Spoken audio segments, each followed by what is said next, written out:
Our brains really are amazing because it's constantly gathering information that we're not even aware of, which changes our perception of reality. Like, for instance, I guarantee that the vast majority of you read this as something different when you initially clicked on this video. And that's really the reason why my husband purchased this sweater so long ago. Now, every time I wear it, it's so interesting to see people's reaction to it. The typical response I get whenever I wear this is a laugh and people saying, I read that totally wrong when I first saw it. Which goes back to the topic of this video. We unconsciously perceive things, and that directly influences how we interact with the world around us. And the perceptions that we have, both consciously and subconsciously, directly impact our everyday life and how we interact with others and with the environment. We recently took a trip to New York City, the Big Apple, and I was very excited about the trip. It was my first time. However, the perception I have now of New York City is completely different than the one I had before, based on the movies and TV shows and just the stories I'd heard. And obviously, not everyone can have firsthand experiences to alter their perceptions, but I think awareness of perception is a very powerful tool. I came across several videos when I was looking into it once we got back.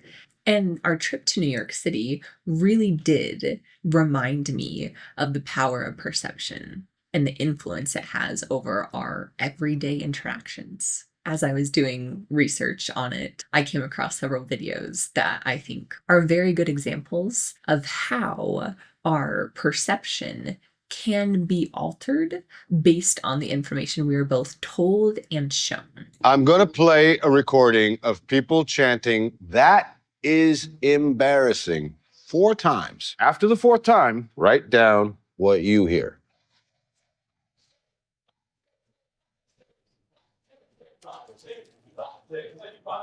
Interesting. Almost everyone here heard "that is embarrassing." Listen again and watch the screen.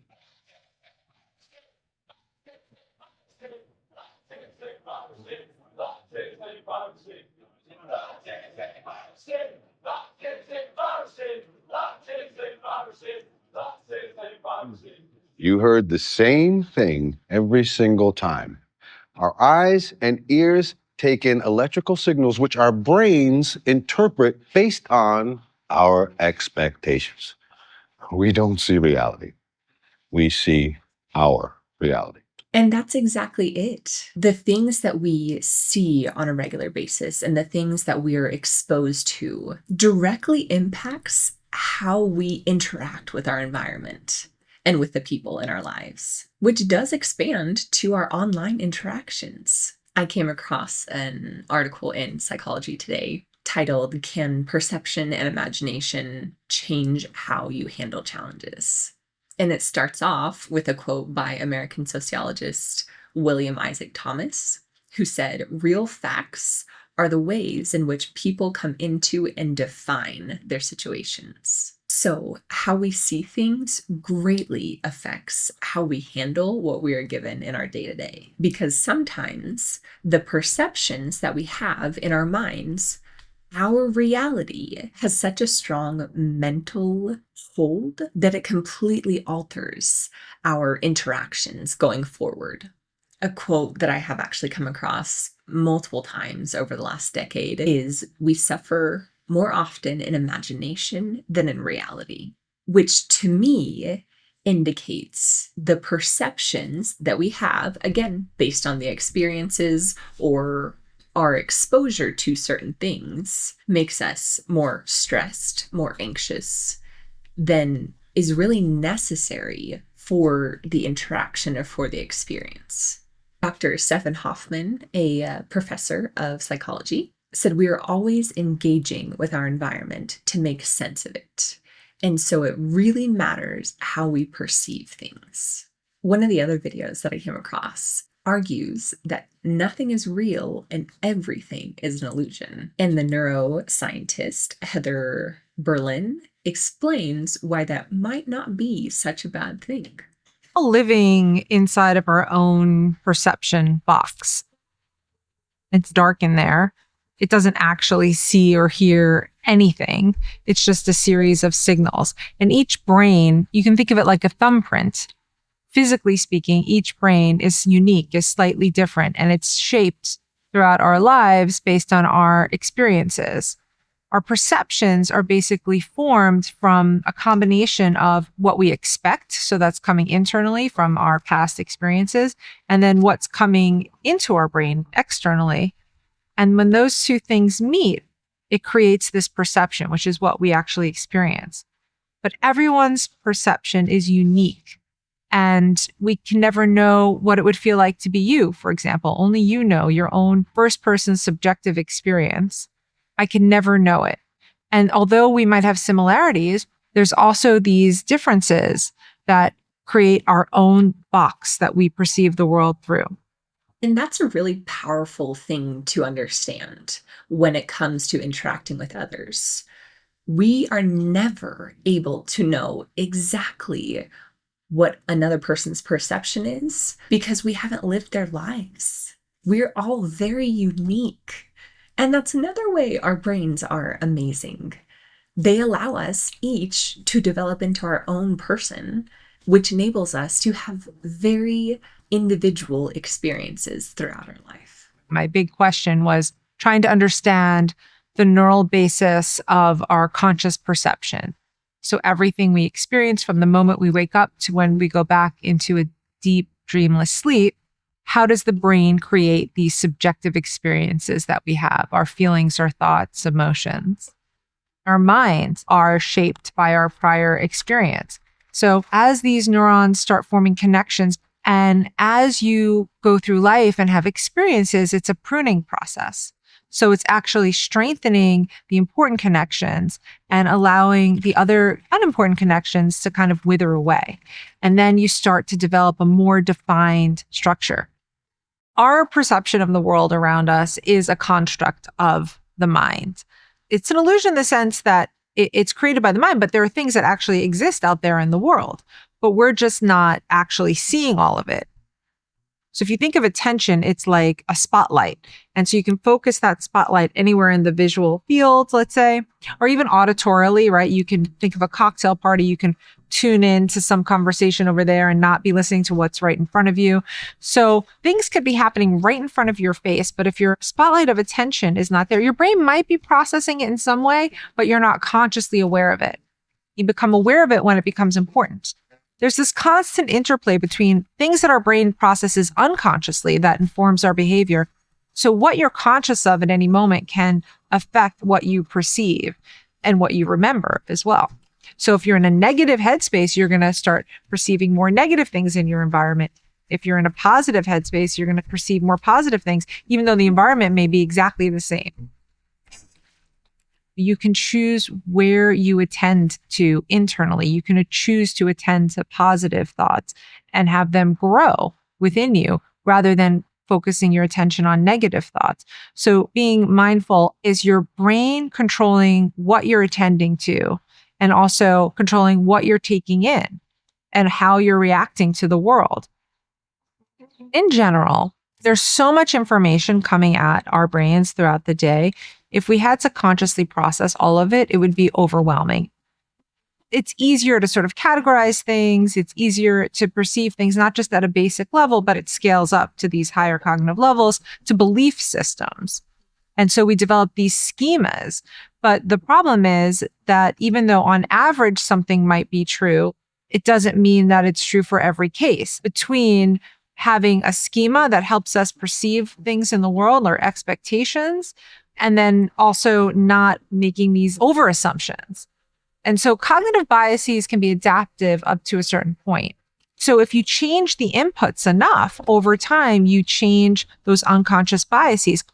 I feel like these very much come into play when, people say like, oh, that's just how I was raised, or that's what I was taught. One of the other incredible things about our brain is how much we can continue to develop it and to change it throughout our lives. Obviously, it's going to be much more difficult as adults, where we do have much more solidified and structured ideas, and our brains are no longer, in the development stage, but we can still actively change our thoughts and our actions. If we can figure out ways to either expand this box that we're living within, we are better able to connect with other perspectives. The more you can understand, and also knowing that you live within a certain kind of perceptual box can create potentially the impetus for you to develop or try to work on developing more empathy for others who are living inside their own perception boxes. We're all work in progress until our very last breath, and there's always room for change. Nothing is set in stone. I've had people come to therapy in their 70s for the first time because they say, I've been depressed my whole life and I don't want to die without having experienced joy and happiness. If you change your perspective, it changes how you experience the world. And life is full of pain. That's part of the journey. But being able to contextualize that and weave it into your life narrative is something we can all do. So knowing that our perception is an illusion, our sense of self is illusion, all of it is an illusion in the sense that it's a construct of our brain. Our brain is creating this for us. And given that, that's an opportunity because we can have some control over how our brain perceives the world. And that's where the power lies. She's exactly right. Either we can go throughout our lives feeling like we have little control, no power, because everyone else and everything else is dictating our lives. Or we can take the control and change and alter where we need to. I typically try to avoid such, extreme language as in like nothing or never and everything or always. But I think that the concept of, nothing being real and everything is an illusion is a much better way of thinking than that everything is set in stone and our life is already predetermined, because that takes away our ability to influence our own lives completely. We each have such unique experiences every single day, and all of our brains are spotlighting a different thing constantly. So why not take advantage of our own influence over our brains? What we choose to expose it to, what we choose to read about, to watch, to listen to, that all can change our perception of things, which in turn changes how we interact with the environment around us. I know a lot of the time people will say, it is what it is, or that's just how the cookie crumbles. And those are very kitschy phrases and seemingly applicable to a lot of situations.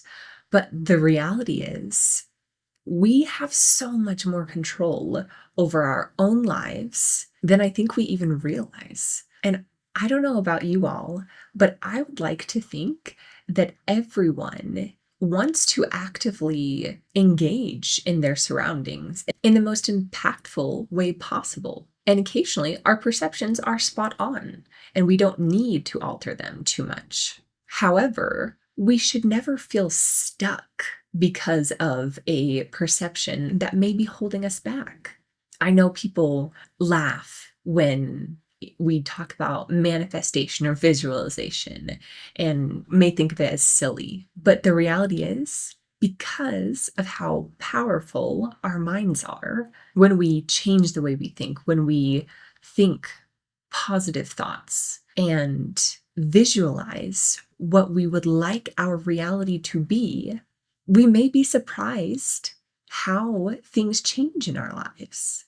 I am a big fan of Theo Von, and although yes, he is a comedian, I also think that he is a very insightful person. And I came across this last video I'll share of him and Dr. Tara Swart Bieber, and they're discussing the power of visualization.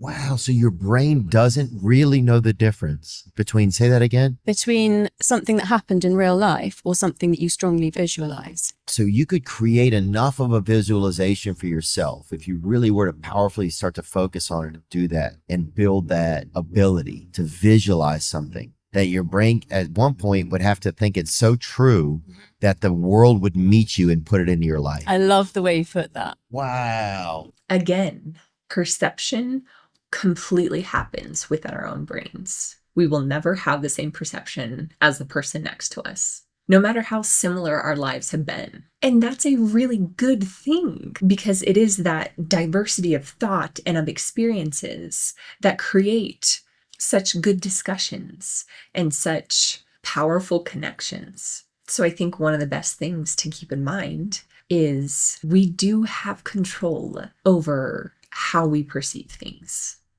And it comes from what we're taking in on a daily basis, how we're interacting with certain people, who we're interacting with, what we're watching, the stories that we're reading.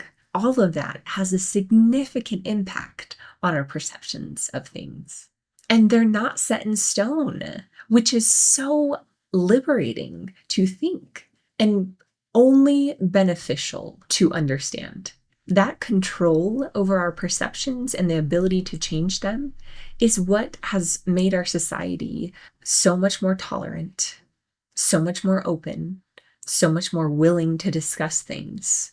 And I know it may not seem like it right now, but the ability to change perceptions is what inevitably leads to growth into understanding a person or situation better. So whether it's interacting with different people or different personalities online, watching different things, just understand that we are all capable of changing perceptions.